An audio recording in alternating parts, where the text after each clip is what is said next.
আজকে রেগে গিয়ে আমি ফাইনালি একটা ফ্রিজ কিনেই নিলাম। না না এরকম বললে বুঝবে না, চলো ব্যাপারটা তোমাদেরকে শুরু থেকে বলি।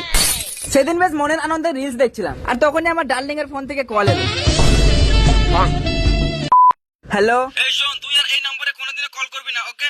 ও শ্বশুর আব্বা, আসসালামু আলাইকুম। আপা যদি আমি শ্বশুর কবে হলাম বে? সালা, আমি তোমার বিটিকে 2 দিন পর বিয়ে করব। আমার বেটিকে বিয়ে করবো বলছি, খাওয়াতে পারবি? কি খাওয়াবে কি? ভাত খাওয়াবো, চাল সরি মুড়ি খাওয়াবো, পানি খাওয়াবো। আপা যদি পানি খাওয়াবে, তোর ঘরে তো একটা পানি রাখার মতো ফ্রিজও না। শালা গরিব।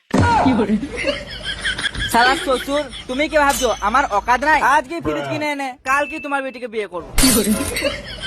সবাই তারপর জামা প্যান্ট, হাত ঘড়ি, পা ঘড়ি, দিয়াল ঘড়ি সব লাগিয়ে বেরিয়ে পড়লাম। হ্যাঁ আজকে তো একটা ফ্রিজ কিনে ছাড়বো, আর সঙ্গে একটা ভাগ দিকে নিয়ে এনেছি ওই ফ্রিজটা পছন্দ করার জন্য। এই বড় শোরুমটাতে নেবো ফ্রিজ। আর এখানে শুধু ফ্রিজ না, আরো অনেক সুন্দর সুন্দর জিনিস ছিল।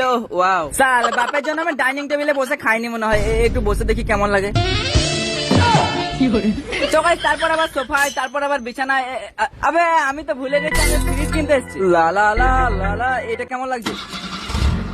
আরে গাইস, তারপর মাথাটা ঢুকে চেক করছিলাম বরফ হতে কতক্ষণ সময় লাগে, হলো না তো। তবে যাই হোক না কেন, এই ফ্রিজটা কেমন লাগছে দেখতে অবশ্যই কমেন্ট করে দিও। হ্যাঁ, এখন আমি হালকা করে বিলটা বানিয়ে নিয়ে, হালকা না ভারী করে বটে। চলো এবার ঘরে গিয়ে শ্বশুরকে কলটা করি।